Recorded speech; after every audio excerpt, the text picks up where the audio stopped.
Well, there's something wrong with this picture. That's a whole lot of bare concrete showing. Yeah. It's about time to get that out of storage. I don't think I've quite got my money's worth out of that tarp yet. So there's the remedy to the lack of projects. I'm really glad that it's building up a nice layer of dust. There was way too much shine on that. So this is back in the shop, and we actually have motivation. Apparently the test and tune race days are coming back. So, you know, time to start working on this again.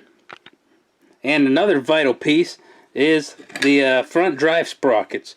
So the original ones are 9/2, and you want to go up a size if you can, you know, if everything fits in there. Getting a less wrap around that driver, you know, that's less parasitic losses.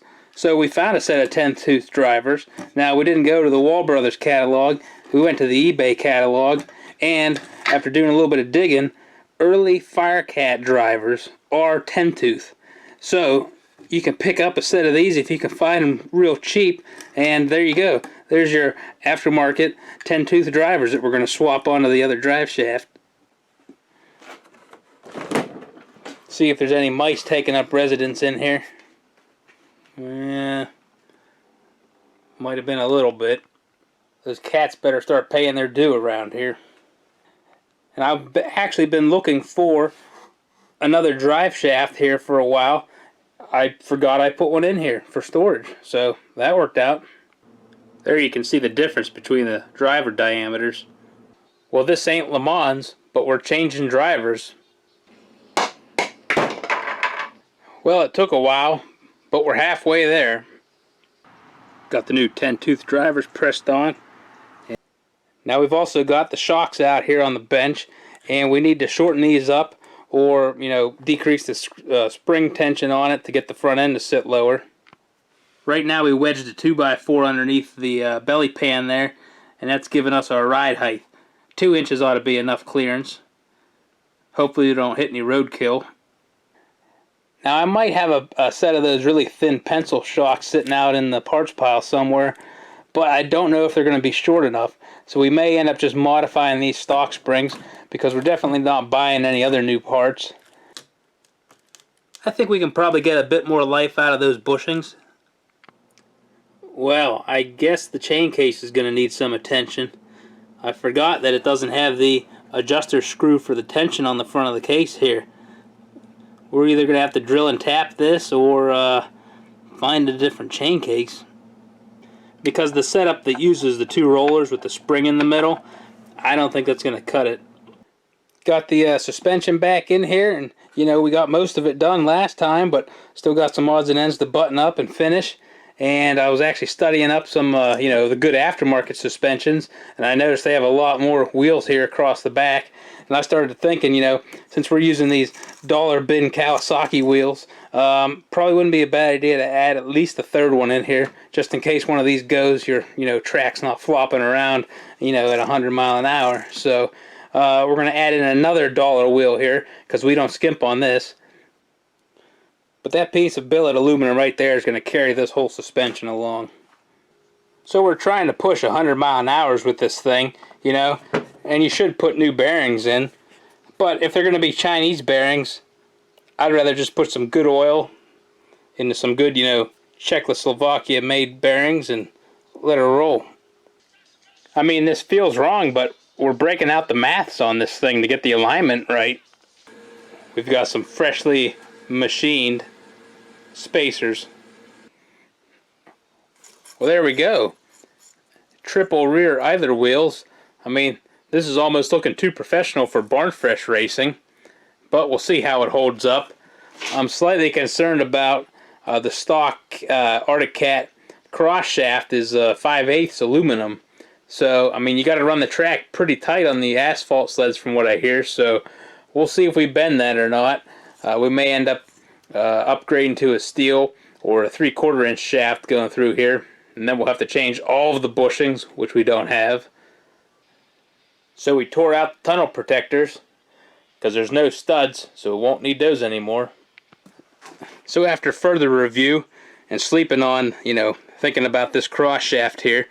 Since this is undersized, and since we don't have the other wheels out here on a normal track, the counterbalance, you know, all the force, this thing's just going to bend right through the center if we put all the track tension on it. So we're going to have to upgrade that cross shaft. So we've got a nice donor skid out of a Blizzard, and we're going to try and cannibalize it for that axle. So we've got a slight problem with the shaft here. The ends are slightly machined down here for the bearings to fit on, but the rest of it's just the raw material, and we need those bearings to slide the whole way down here. So we got a steady rest bearing down here, chucked up a stud into the drill, and we're just going to spin this thing and grind on that until we get it down to size. Who needs a lathe? Now that is a precision setup. So there's the idler wheel shaft now, all finished, machined. We actually had to file a couple of notches right in there to clear the spacing on the slots on these rails. You know, so just another couple hours of my life gone, but we got that set. I also flipped the tension bolts from the outside to the inside, just so we have less leverage here trying to bend this shaft. It worked good. We just had to trim these up a little bit and pretty much bolt on. But the good thing is, when you spend so much time working on parts like this, you know, when you actually get down to being able to go out and use it, you know, whether it be racing or riding or whatever, you know, that kind of stuff, yeah, you forget it, but it's always in the back of your mind how much work, you know, you put into the total product to get it where it needs to be. And that's always a good feeling, you know, when all this work that you do on here can finally get used and, you know, make it to the track. So we got the new fancy chain case that has the adjuster bolt here. However, we did not have the adjustable arm tension roller. What we had was just the arms here that swung on that spring, and there was no positive adjustment. Well, I'm not going to spend $18 on some aftermarket junk, you know, tensioner arm here. So we just took what we had, found a piece of scrap steel right here, bent it up in the shape, and we can just weld this right to the arm, and we're set. Just like that. So we got the air box out, and along with it came the CDI.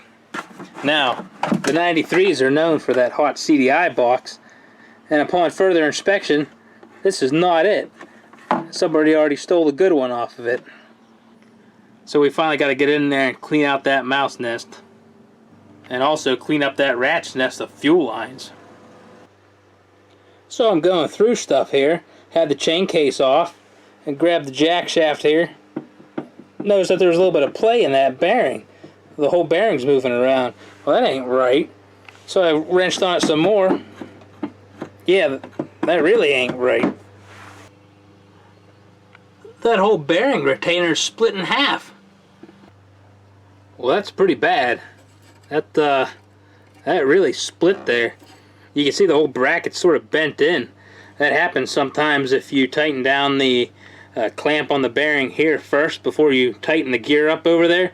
It wants to pull the whole shaft that way. Same goes for the drive shaft. You gotta leave them bearings loose until you get all the gears tightened up. Good as used. And we was also able to beat this bearing back off of here free, and it still spins pretty good. So we added some oil and we're gonna run it.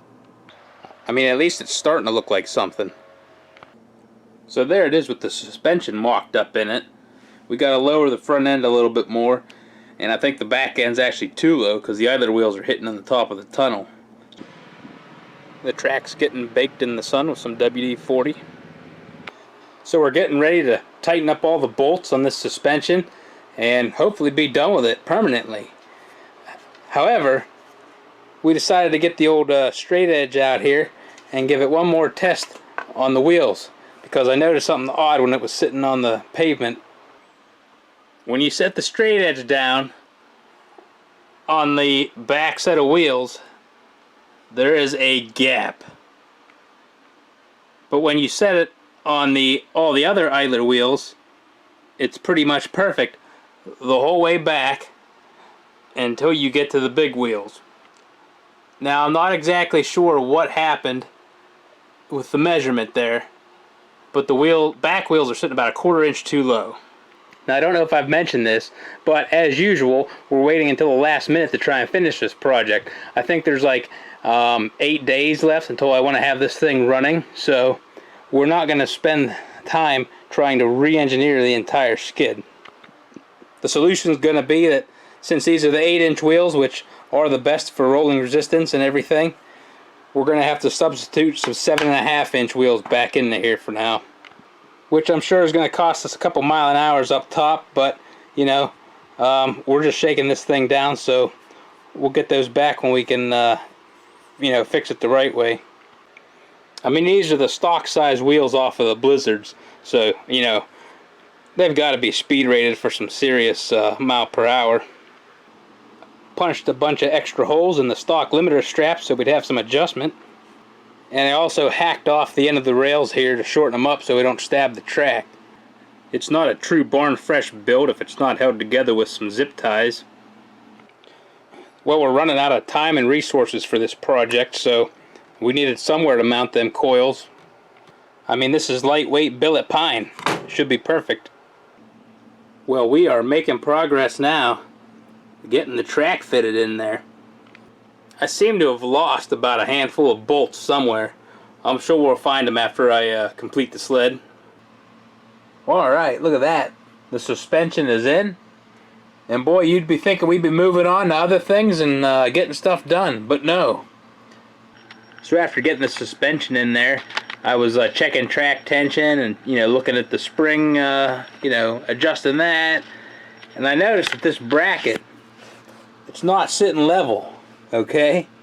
And if you look on the sides of it, there's a little bit of wear on the aluminum, you know, right back in there. And when you kind of wedge it with the screwdriver, you can actually get that bracket to kind of pivot a little bit. So what's happened is the holes in the aluminum back that these bolts go through is egged out, and this whole thing is rocking. Now this pivot point here transmits all of the force through the skid. That's your only rigid point up to the tunnel. Out comes the suspension again, and we'll have to fix that. You know, so here we've got this Arctic Cat, I believe it's a Comet clutch that they used back in the day that are, you know, notorious for not being that great. It's even date coded 92, which would be for a 93 model, so geez, this is like, you know, factory correct restoration material here. But anyways, I'm trying to remember where exactly I got this thing from, and I really think this was actually next to a trash can out of one of the swap meets at the end of the swap meet, you know, where everybody throws stuff out and I go around and pick it up. There should be something wrong with it. I'm trying to find it. It seems tight. The bushings are good. All the sliding bushings are good. I don't see any cracks or any major structural damage. Like, heck, why would you throw this out? Once again, Scotch-Brite saves the day, and we cleaned up the weights. And we're giving things the full, you know, static dual stage balance with the awesome balancing device. Now, it's hard to ever get things to perfection, but we're going to work at it until we can basically get this thing to not move at any position. And that's going to get us to 2 grams, or actually even 1 gram or less, out of balance on that clutch. Just went through the clutches and we've got them all cleaned up and Scotch-Brited down. You know, didn't replace any parts, but we cleaned them up and made sure they're operating alright, so there we go. Well, I tell you, you almost couldn't plan that better. That board just sort of wedges up in between the oil tank and the handlebar support perfect. All we needed was 1 zip tie to hold it in place. Alright, things are starting to get serious now. We've got parts scattered all about, and the bottom end of the motor's coming back together. We decided that the stock OEM crank seals with the Teflon lining, you know, on the inside lips there, well, those are better than the, you know, Chinese junk that you can get now, so yeah, we're going to reuse it. Well, the bottom end's going together, And we're torquing things up with our $9.99 Harbor Freight Special Torque Wrench. Oh, things are coming together now. And there she is. Almost done. Now, we had to splurge and put all that money into like brand new pistons and stuff, but you know, we're gonna rock some secondhand used spark plugs back in it because you gotta save money where you can. Water pump's on and we're ready to drop this thing back in there. So what should have been a simple, you know, rope replacement has turned into slight chaos. So this is basically like if you tried to take a raccoon and a badger and put them into the same 5-pound potato sack. I think we're making headway. Could have used about 4 hands to do that, but so just when you think stuff's starting to come together, you'd run into another side track. So after we got the track in here and the drive shaft and got the gears and the bearings all set up, was reading the rules online, and they talk about tracks and suspension. And they say you gotta get the track, you know, arrows aligned right. I'm like, what the heck? You can't see any arrows on the outside of the track. That's like, you know, on regular tracks. Well, if you look closely enough, there's an arrow, and it ain't going the right way. We get to tear the whole thing out again and flip that track around. Awesome. Well, we're getting the carburetors together, trying to combine all the good pieces out of 3 different sets of carbs. You know, of course, half the internals were broken or worn out. And we're going back old school here, trying to figure out what the best needle and jet needle combinations are. And for the first time, it's sitting back on the ground with an engine in it.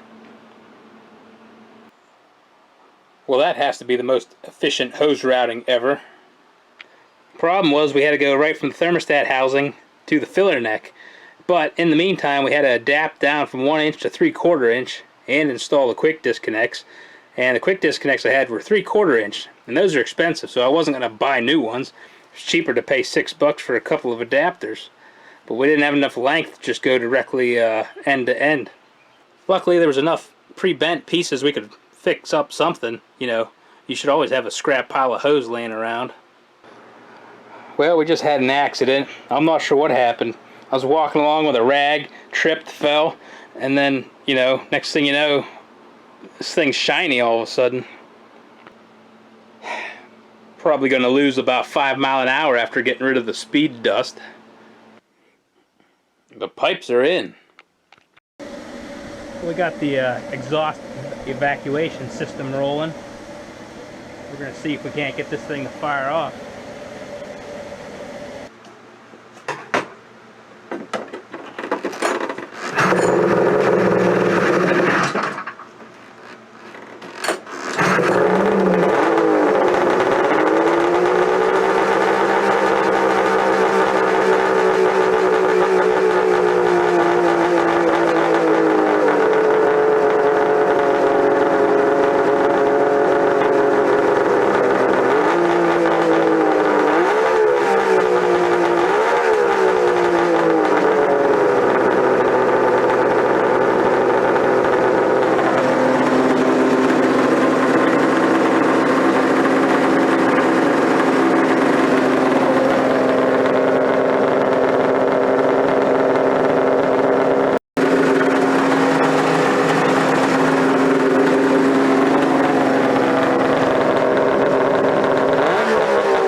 Well, it's definitely taken a while, but I think this thing is finally ready for some trials.